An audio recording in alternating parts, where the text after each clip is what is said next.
Oh, yes, and we are live. Hey, Mm. what's going on? What's up, man? Right, it's an absolute pleasure to speak to you, man. After going through all those hoops, jumping through VPNs and whatnot. Yeah, it's been a couple of months coming down the line, man. Absolutely. So, ladies and gentlemen, this is Ryan. Thank God, he's a Safa, and he's repping out of Dubai, out of UAE, and he's got an amazing drink called Figura de Ocho.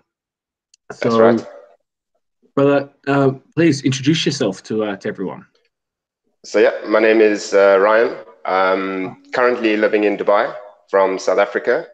I've been in Dubai now for going on to 5 years.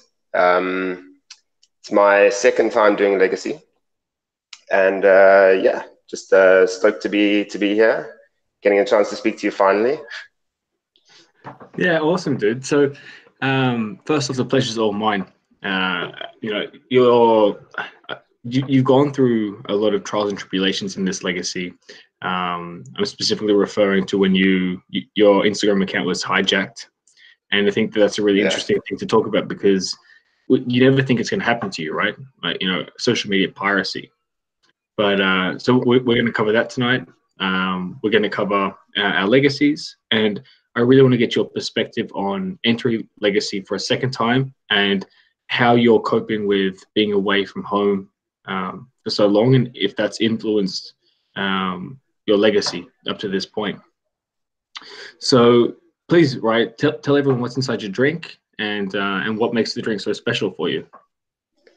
so inside the drink, we start off with Ocho, Bacardi 8.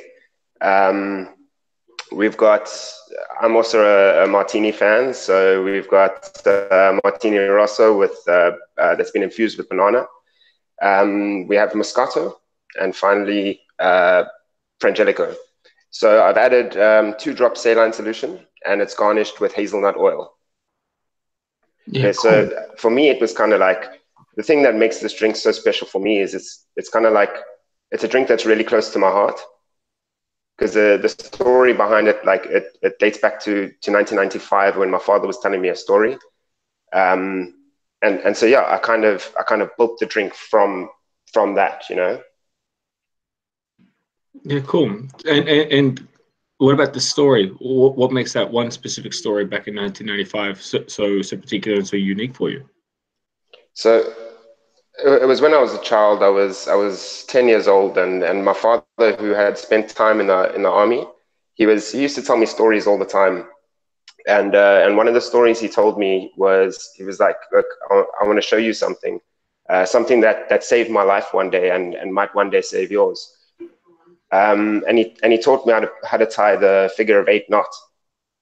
Um, that little piece of string that he gave to me, like I kept forever. I still have it to this day somewhere.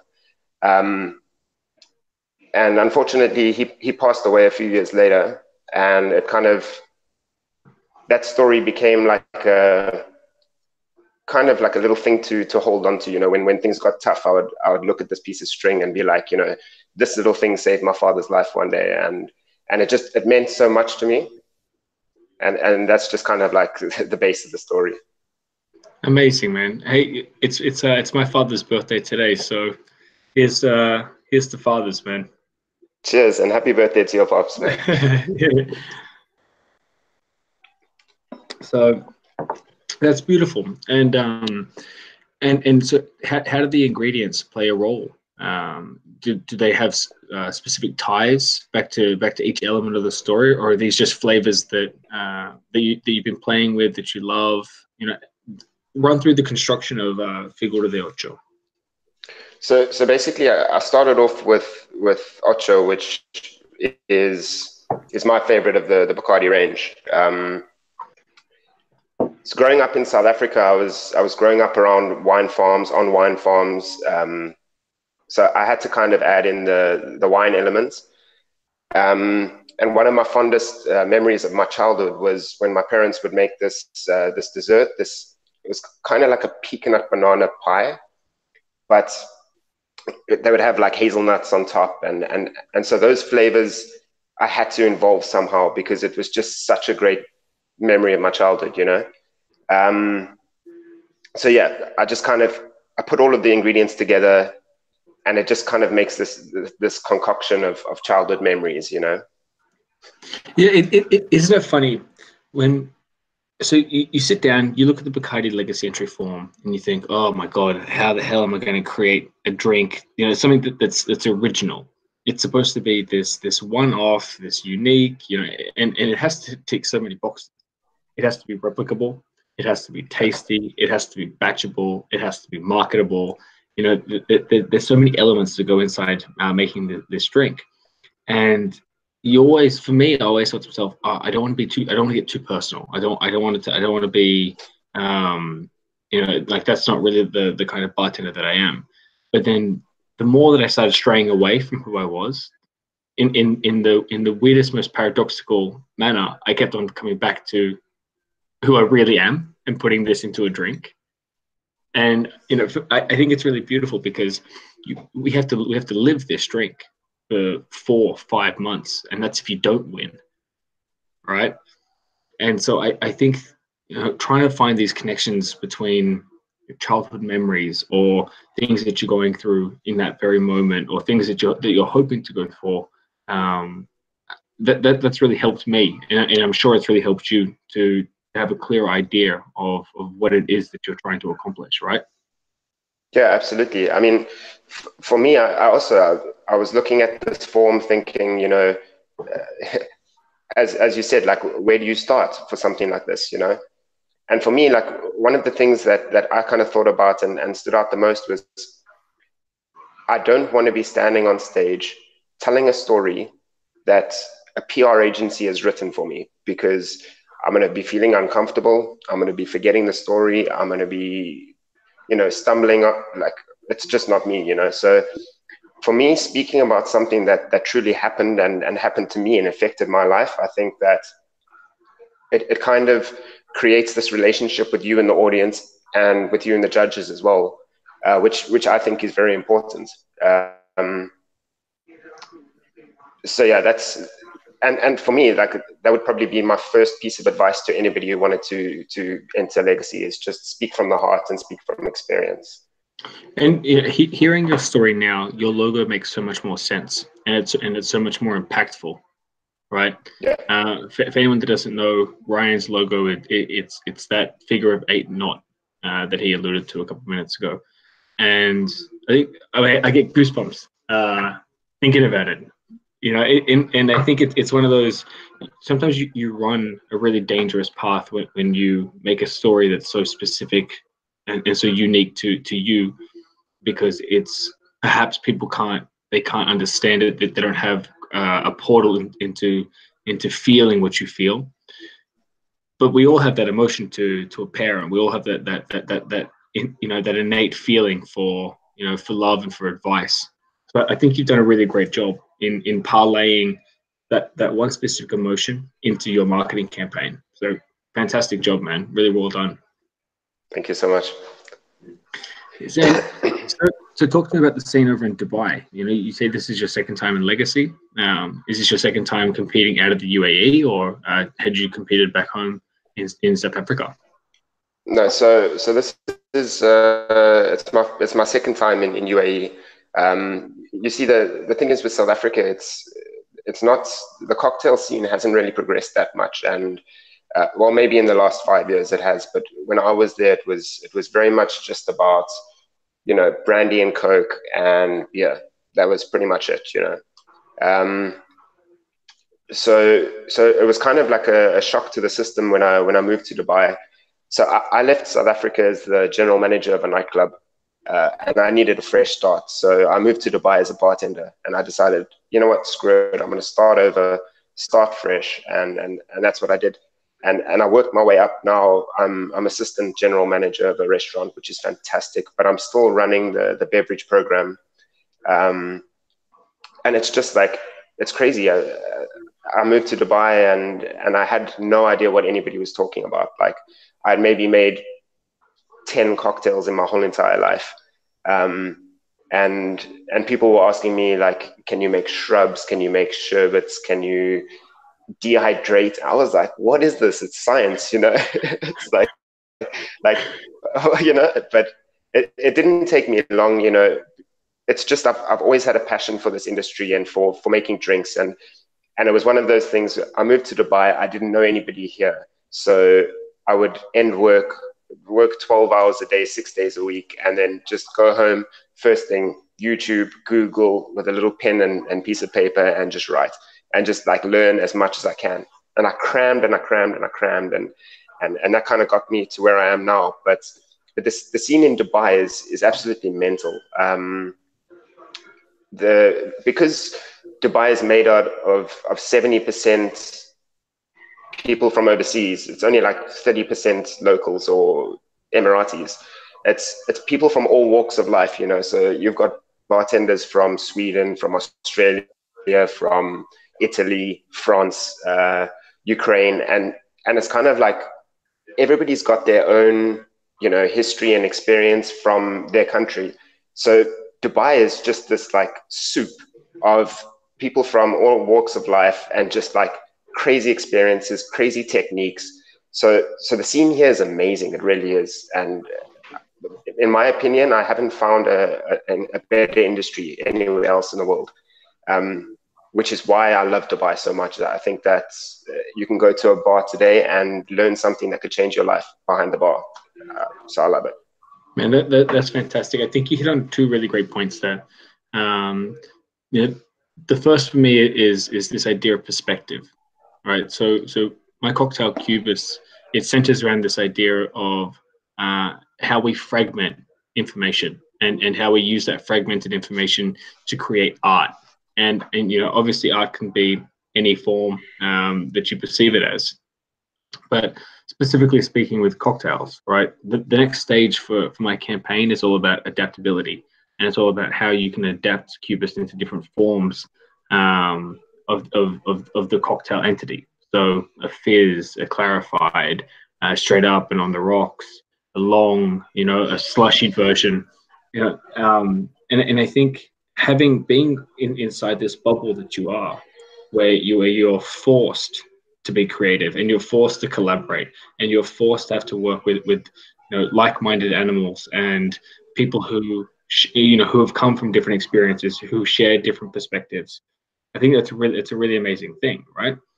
And this leads into my next point, that with Legacy, it's the strangest thing. It's a cocktail competition, which whatever, a cocktail competition, but you learn so much and it propels you so much, so far in your personal life, in your professional life.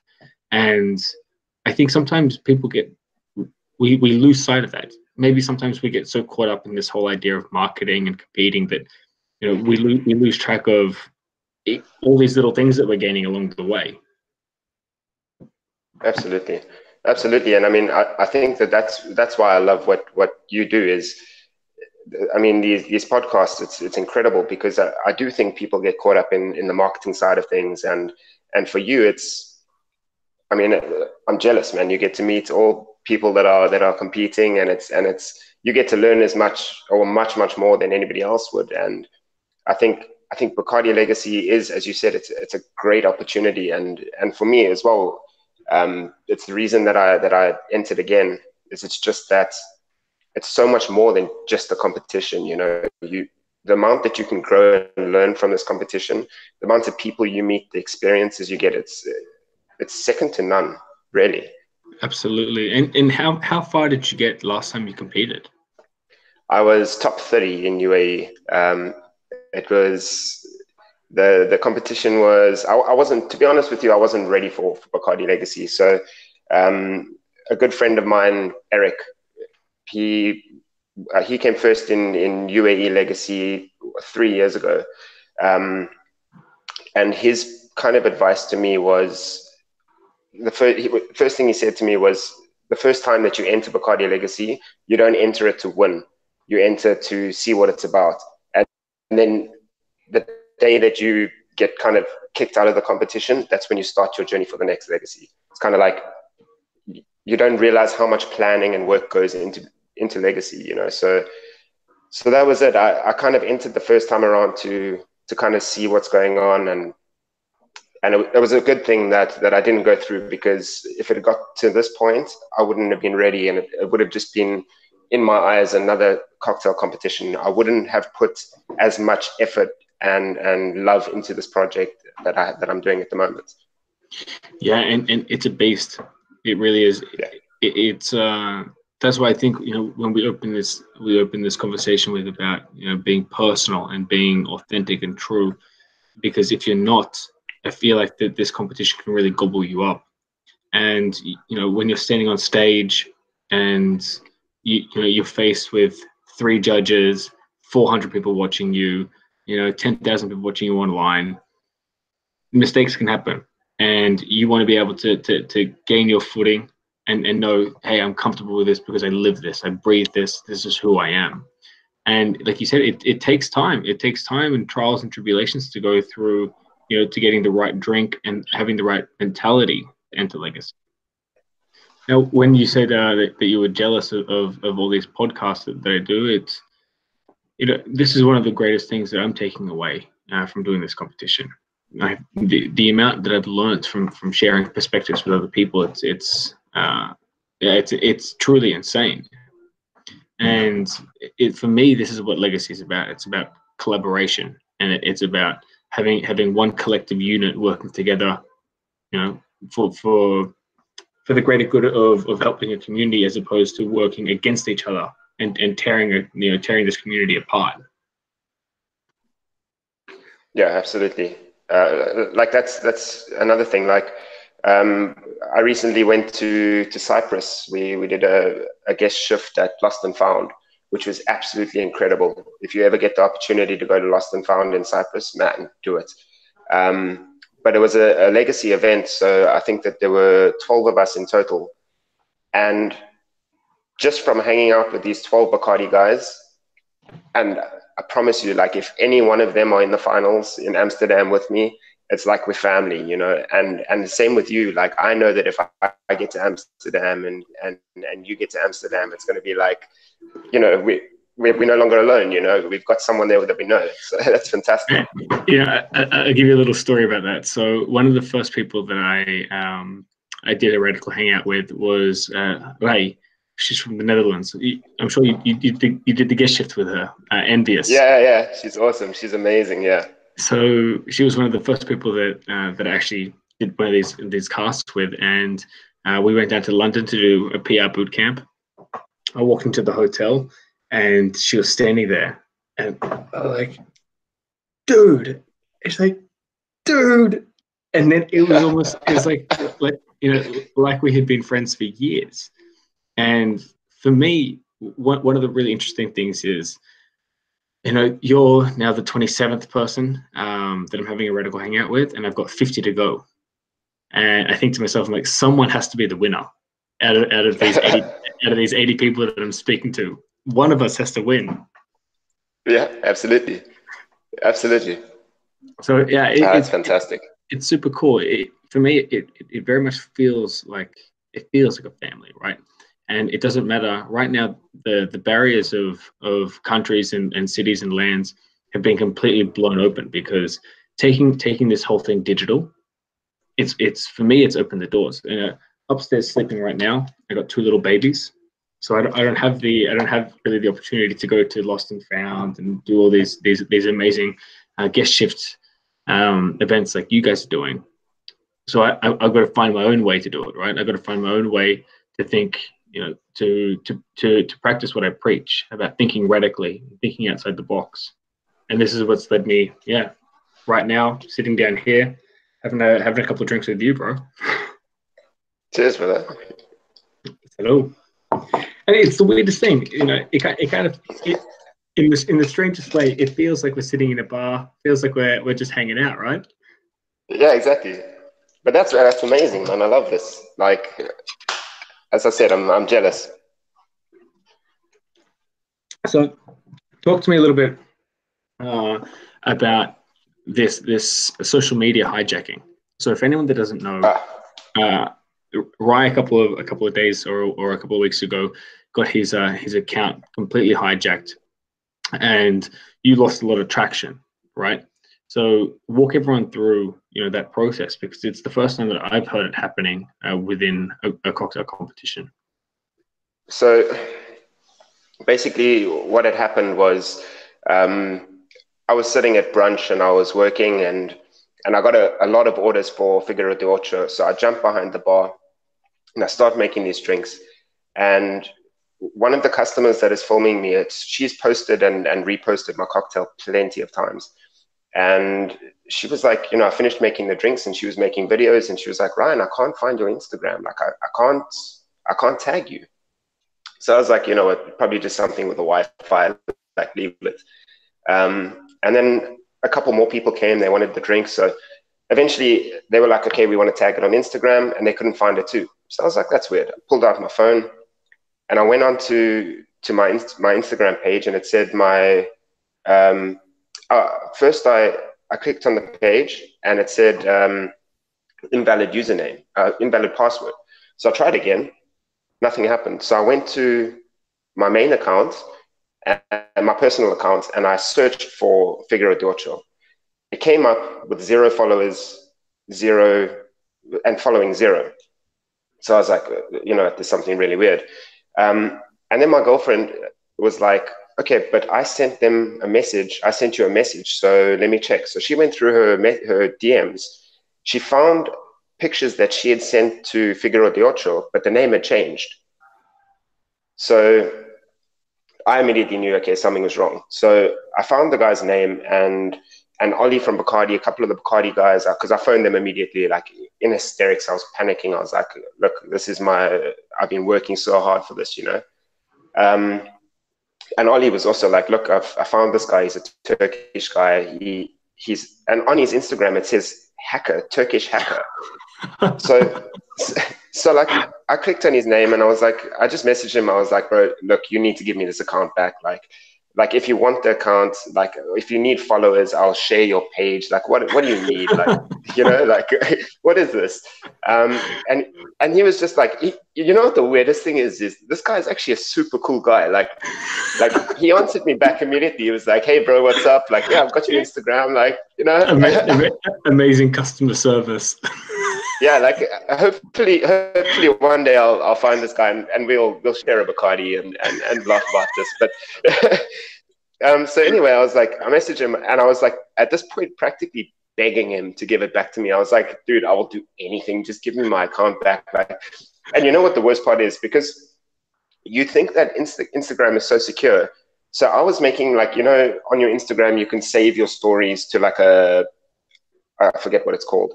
So every single story I posted on that account was saved to my page, my front page, The highlights, yeah. Highlights, yeah. So every single story from Cyprus to other people posting, I had like over 100 stories there. So I was like, okay, dude, keep the followers. Just send me the stories that I'd saved, just so that I can re-upload them on my new Instagram. And he was like, okay, cool. And he sent me a screenshot of all my stories with $10 over it. And he was like, if you want your stories back, you need to pay $10. So I was like, okay, how much for the whole account? He was like, $150. So I was like, oh, damn. Like, at the moment, like, I don't have cash for that, So I was like, okay, I'll pay you the $10. And I sent him the $10 of PayPal to this guy's name. And then I've sent him a message saying, okay, I paid you your $10. Please, can you just send me the stories and the pictures? And he just sent me like the laughing emoji, and he was like, no, bro, it's gone. Like, so I was like, okay, you got $10 from me. But then like, I'm gonna send you a screenshot of the conversation I had with this clown, but he's actually a really, like, I would have a drink with this guy, Anyway, so like, still freaking out, and at this point, very drunk, because that's what you do when your Bacardi legacy gets hijacked. I just pulled the bottle of Ocho and I just started drinking. And my boss even walked past me. He was like, are you drinking? I was like, you don't know what I'm going through right now. And so I contacted Instagram, and at first I just got a whole bunch of robots saying like, thank you for emailing. And then eventually I've managed to get through to one dude, and I sent him screenshots, and he was like, this guy's amazing. But he was like, okay, we can see that it's your account. Like, we'll get it back to you. So yeah, a week later, actually this morning, I woke up to 3,000 followers. I had like 100 and something because I had to start over. I had to rebuild. I woke up with 3,000 followers, and then by the end of the day, I had my 40,000 back, which is fantastic. Actually, in the last week that I wasn't able to post on this account, I lost, I think, about 3,000 followers, which sucks. But at the same time, it's a little bit bittersweet because starting over was good. I got to have a new design, a new look, and I think that the new Instagram page is looking a lot better. And that's just the start. Like I'm not a designer at all. Like I struggle with this kind of thing. I struggle with Instagram. But I found like a new technique. So after this little segment that I'm doing on Instagram at the moment, I've got like a new kind of design tool that I'm going to be implementing. And I think that's just going to be a game changer. It's going to completely apart from anybody else's Instagram, which I'm excited for, very excited. Amazing. Is it an app that you're planning on using? No. It's Photoshop, but I downloaded Photoshop. I started paying for it, and I was messing around with some photos and design points, and I came up with a really cool idea that's just going to be completely different to anybody else, which I think people are going to be like looking at it and going like, fuck, okay, he's doing something different, which is what I want. Man. Amazing, dude. Yeah, like there's always a silver lining to these kind of things, right? But absolutely. I had to have a laugh when when you told me about this guy, because I just thought he doesn't understand like the severity of it, right? Like for him, it's just he's hijacking some bartender's page. But he's sitting there like, no man, like this could be the difference between me going to Amsterdam and me not going to Amsterdam. Like I just need you to be really cool about this. But that's the thing. Like I was begging with him. Like after March 11th, take it. I don't care. I just really need this.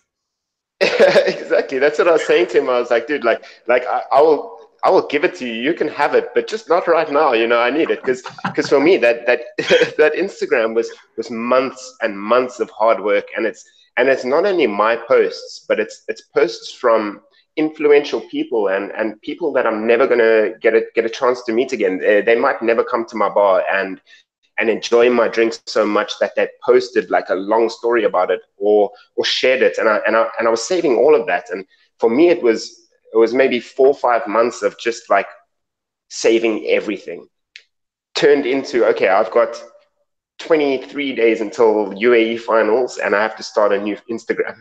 Like, come on. But I'm looking at your page now, and it's one of the first things that I said to you when we jumped on air. Now it's super clean. It's super interesting. It reads like a really in-depth story. So considering the fact that you've that you were hijacked and as stressful as it is, it kind of endears you a little bit more, on this path, and it adds a different layer to your story and to your legacy and to your journey. And I don't know if you've factored this into anything, but maybe you can tie in the fact that this figure of 8 saved your life. Yeah, exactly. That's exactly what I was thinking about. I was like, that was the thing. Actually, I was drinking and I was like pretty much crying over this Instagram page and chatting with this dude. And then like at one stage, I was like, hang on, come on. I need to practice what I preach here. This is Figura de Ocho. Come on. I'm just laughing over. I'm assuming you were roughly. Yeah, you're 89. We're nearly 30 years old now. I just imagine this 30-year-old man just sitting in a bar crying over his Instagram account. You know what the worst part is it's my bar that I work in, and all my regulars are looking at me, and I'm like, I've lost my followers, and they're like, "You're kidding me, right? This is what you care about." And I'm like, "No, you don't understand. I've lost my followers." And they're like, "Oh, Jesus, millennial, man, come on." Just all right, everyone, shut up. I need you to tag. I need you to tag my profile right now. Yeah, absolutely. But it's funny for anyone that tunes into this and is wondering, okay, like what's the big deal? It's Instagram account. I mean, Instagram is the lifeblood of legacy. I've noticed that people like Facebook is a dying media, right? Nobody really uses it. It's kind of dated. It's slow. It's clunky. So for me, like everything that I do, my whole persona, my whole branding of my drink is done through Cubist Cocktail. And when you go to Cubist Cocktail, it looks like someone's just dropped acid and thrown up onto a page. And it's by deliberate design. It's. I mean, I've started. Like, all these. It's just something like you have to live your Instagram, and That it's is so sick. epic. It's sick in a way, right? Like, That is so yeah. epic. Can I say that again? Uh, this okay. Maybe it's not so kid friendly, but I painted this with my kid. You know, Oh, I that's got amazing. so I've got a project coming up. I've got 26 bottles of Carta Blanca, and I've got 26 graffiti artists from around town, and we're going to go and we're going to graffiti these bottles up, right? And one thing I want to do with that is I want to showcase that through different industries and through different perspectives, we see different things. So I'm just going to say to them, right, these are your bottles, go crazy, spray paint them, we'll date them, we'll number them, limited edition them. And it's fun, man. Like I think this whole marketing campaign, you get to be yourself. You get to showcase the fun side of how you want the world to perceive you, and you get to do it on this amazing platform of, I mean, a fucking cocktail. Yeah. No, I completely agree with you, and it's awesome that you're getting other people involved. As you said, it's you don't have to do this alone, and the more people that you get involved, I think the better reward is if you do well in this competition, because if you're involving these graffiti artists and you end up winning the competition, they're going to be like, man, I was designing bottles with this guy, so that's fantastic. I love that idea. Oh, thanks, man. Part of my ethos of this whole competition is that a rising sea lifts all boats. So when I first started doing these hangouts, they were asking me like, yeah, but isn't this detrimental to Cubist Cocktail? If you get Figura de Ocho on and you're promoting him, like, doesn't that counteract what you're trying to do? Yeah, but it's not about that, right? It's not about that at all. It's not about me competing against Ryan. It's about me working with Ryan and learning from Ryan and sharing ideas with Ryan, and then what comes of it comes of it. I mean, the odds are so heavily stacked against us at this point for becoming global champions.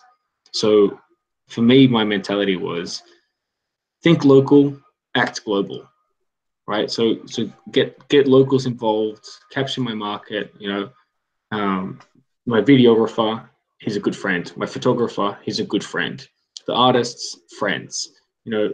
Designers, friends. Like, get everyone involved, promote people out, because one day, very soon, this competition will end, and I want to build bridges, not burn them. Absolutely, absolutely. That's super important, especially in legacy, man.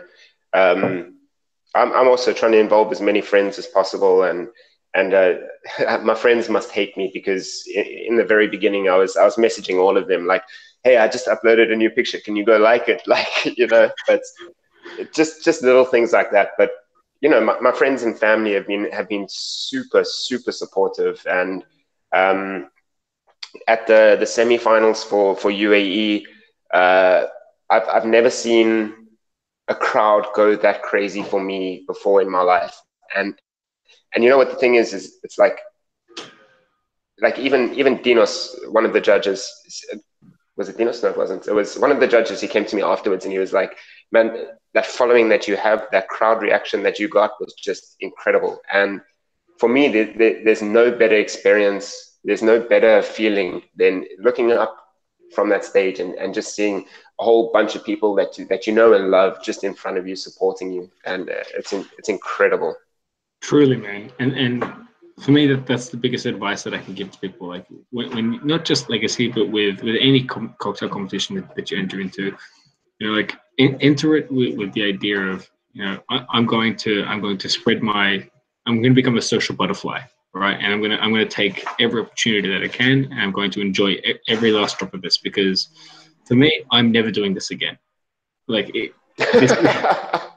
this this this experience is so fucking intense that I was laying in bed last night with my girl, and I told him, like, never again, man. I can't. I don't have that much passion to give.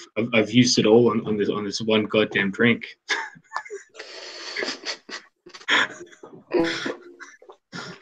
I'll tell you one little secret. I told myself the same thing last year. I'm never doing this competition again. And there's something that's like heroin, man. You do it once, and it's just like you chase that little rabbit, man. Like, I know, even if I say I'm never entering Legacy again, I'm not leaving this competition until I take that trophy. I'm telling you, like, because there's something that just pulls me in every time. Absolutely, man. I couldn't agree more with you, and it's dangerous. You know, I've tried leaving bartending now for years, and each time that I try, I get closer and closer to opening up my own venue.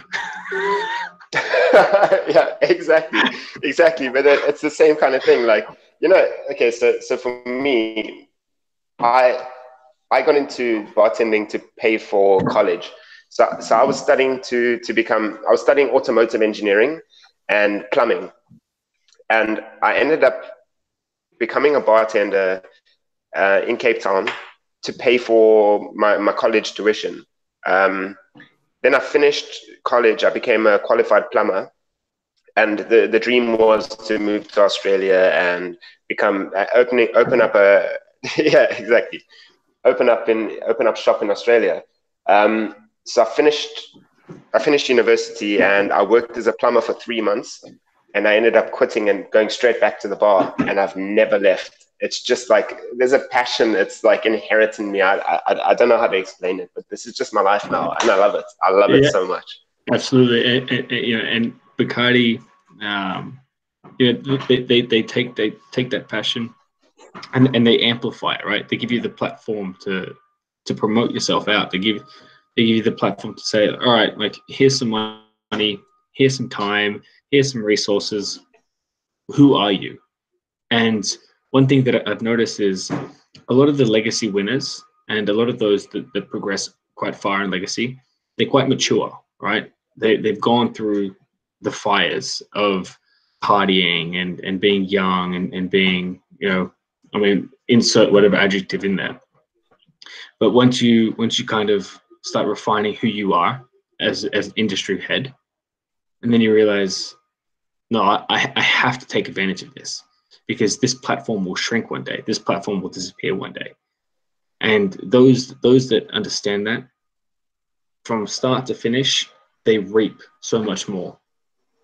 Absolutely. I mean, as you said, it's not just a cocktail competition, man. It's a chance for you as a bartender to change your life. And I've seen it. The guys that are winning not only globals, but the guys that are winning UAE.